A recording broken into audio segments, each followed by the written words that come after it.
Gagawa tayo ng fish popcorn.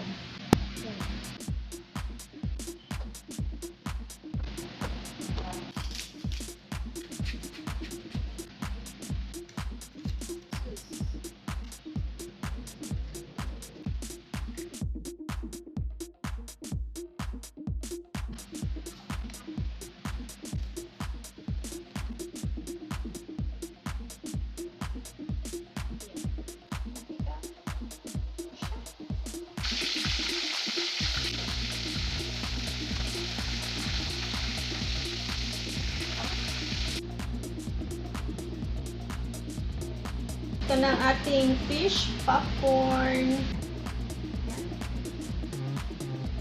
Ay! Sarap guys. Isda ko lasang manok. Perfect!